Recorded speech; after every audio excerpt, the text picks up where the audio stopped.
In case any of you guys are wondering where I've been this past week, I finally did my taxes, and if you are a small business owner or an independent contractor, then you share my pain. So I figured that I would just kind of do a comeback with a really personal Q&A that I've wanted to do for a while. I've gotten so many questions over the last few months, so it is time to answer some of your burning questions, and we're gonna jump right into it. We're gonna talk about the adult entertainment industry, we're gonna talk a little bit about relationships, and anything else that is controversial that you guys have asked me. We'll start with one of the most unusual questions that I've gotten many times, which is, am I transgender?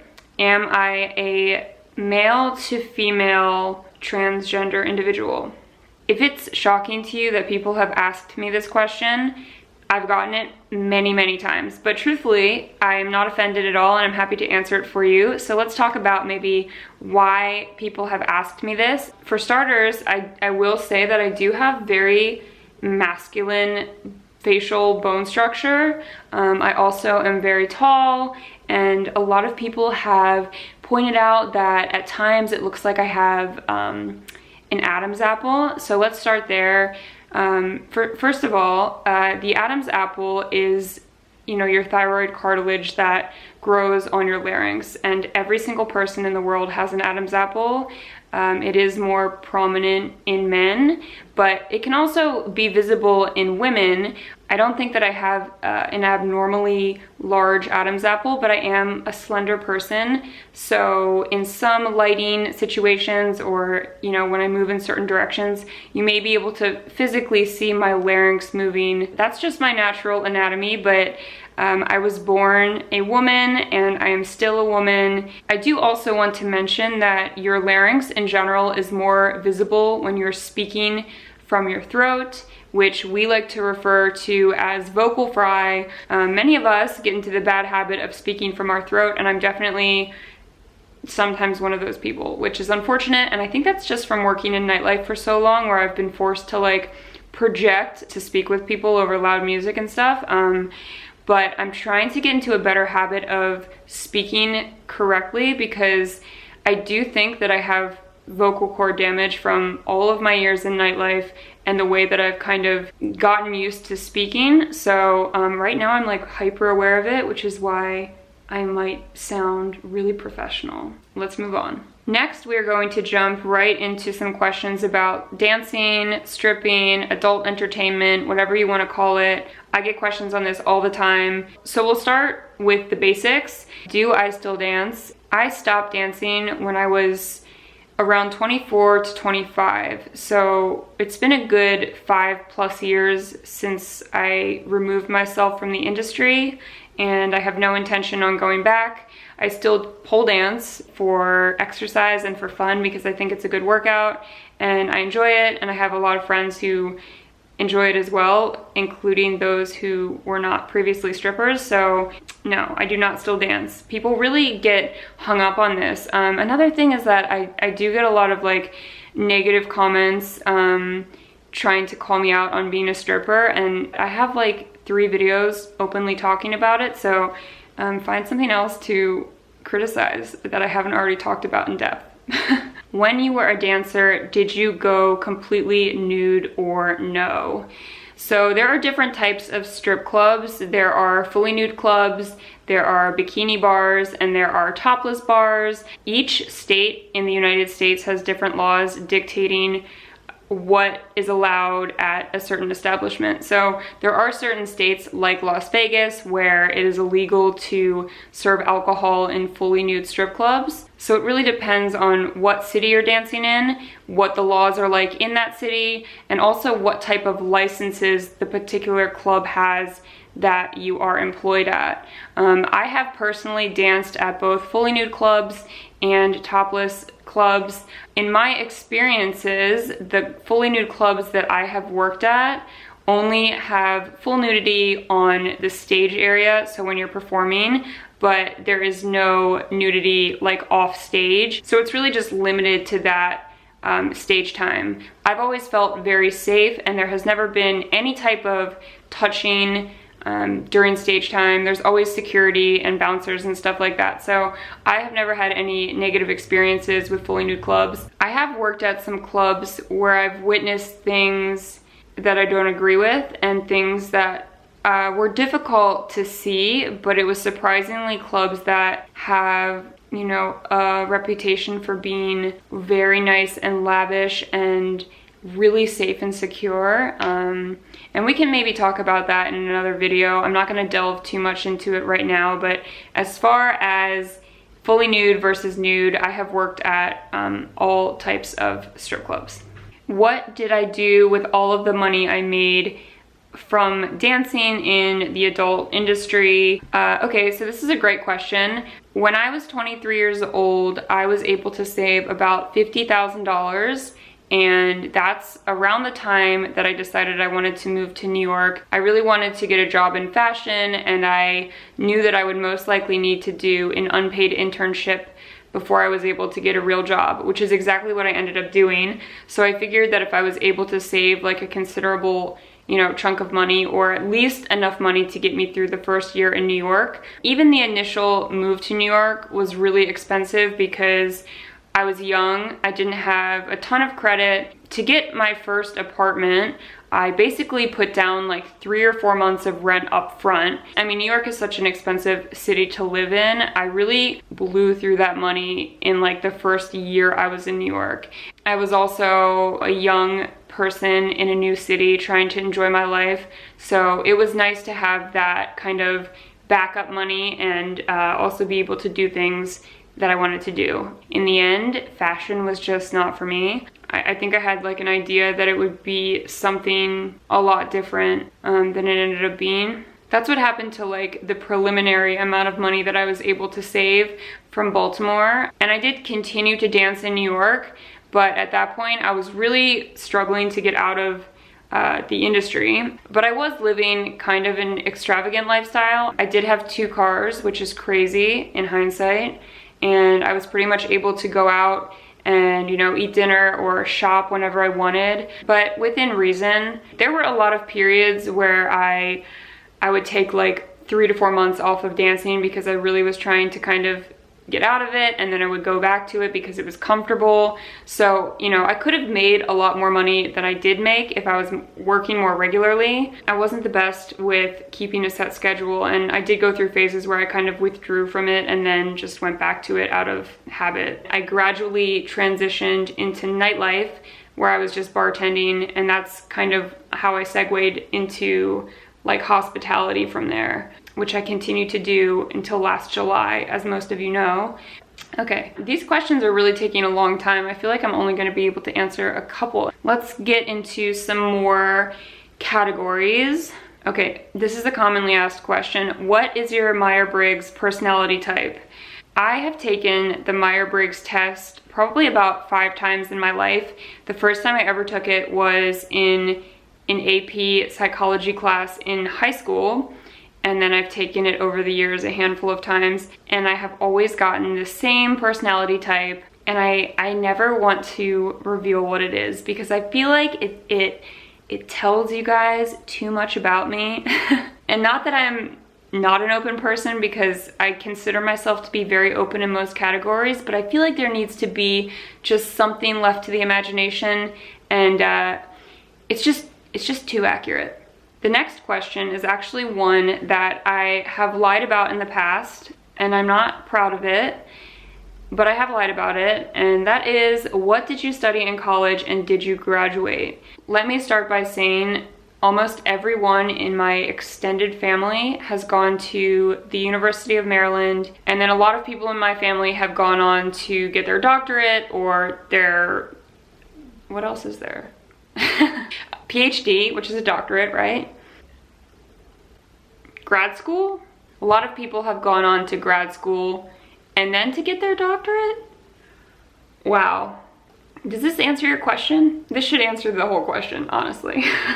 When I was a senior in high school, around the time when everyone else was kind of applying to colleges, I really felt lost about like what I wanted to do and where I wanted to go. There's also a huge difference between in-state and out-of-state tuition. We really couldn't afford to do anything out of state without a scholarship. So my options were kind of to choose a school in-state or to choose a different school and then take out loans myself. Even in high school, I really wasn't feeling like college was for me. I wouldn't change how anything happened, but I guess I felt a bit pressured to go to college because everyone in my family had done that, had gone that route. So ultimately, I applied for the University of Maryland, and my backup school was closer to like where my parents lived and where I grew up.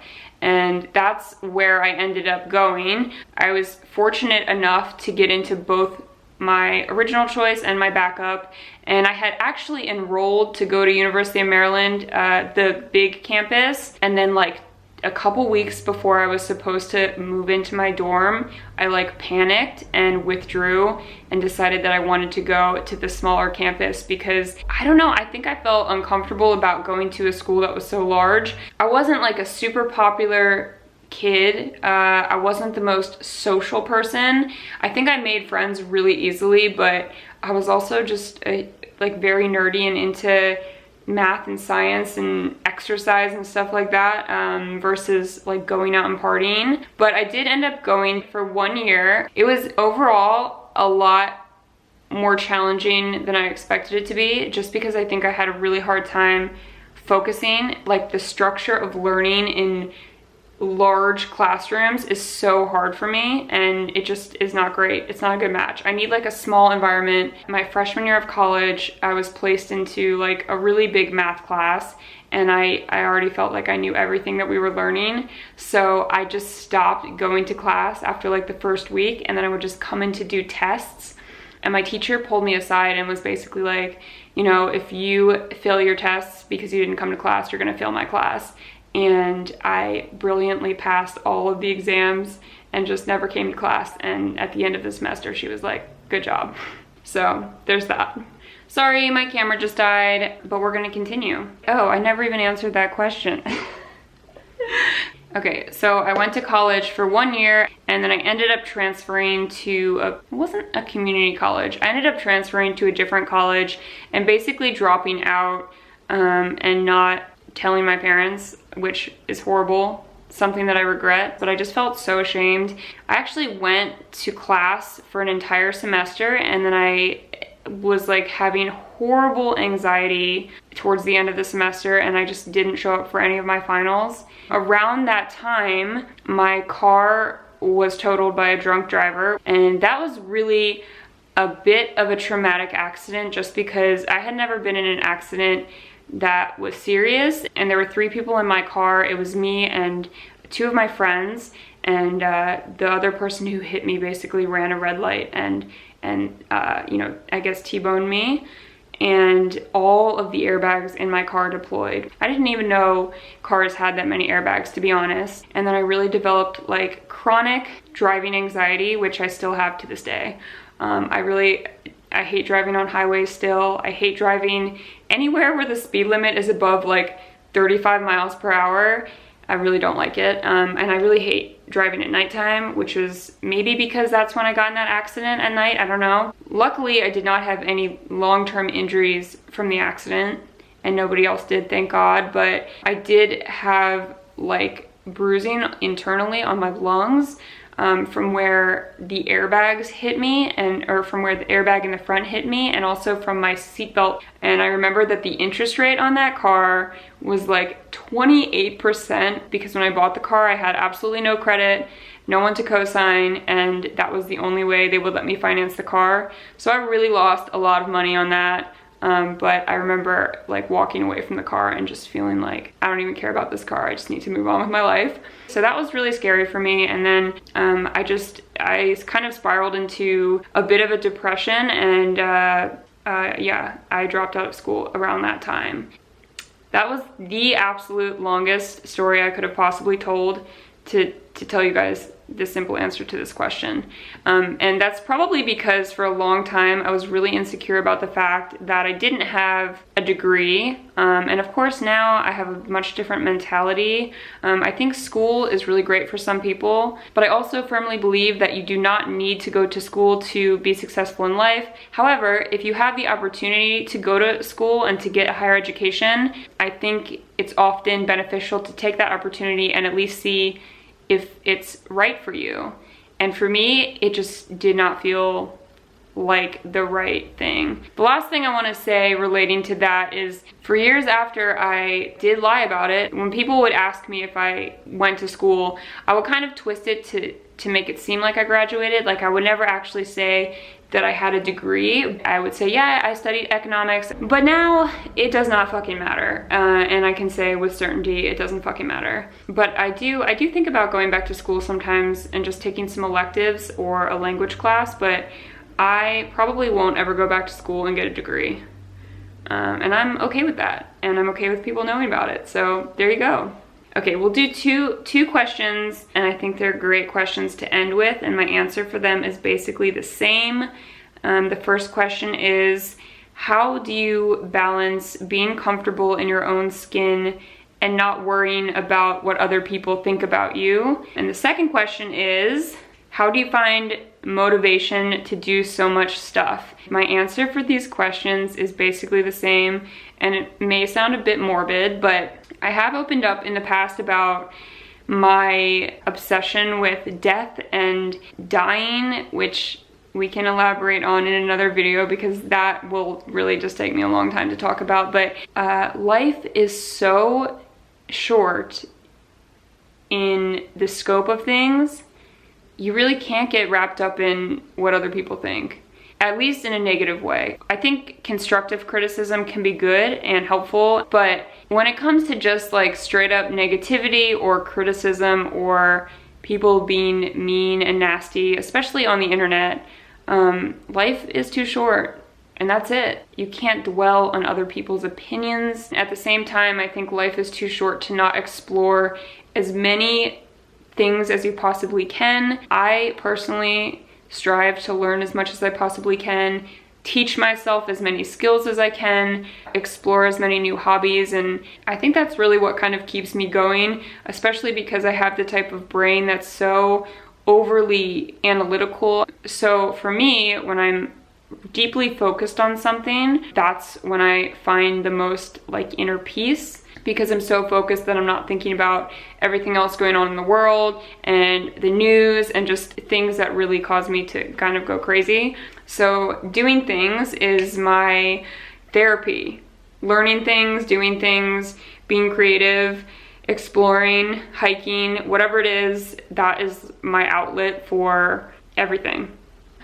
There are so many good questions on here that I did not hit. But yeah, this video is just too long already. If you guys enjoyed this video, if you would like me to answer some more deeply personal questions like the ones in today's video, let me know in the comment section.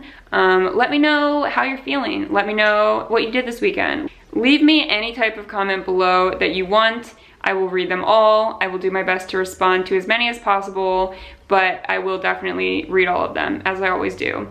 Thank you guys so much for watching. I hope this video was enlightening, and if nothing else, you can use some of the incriminating things I've talked about in today's video against me in the future.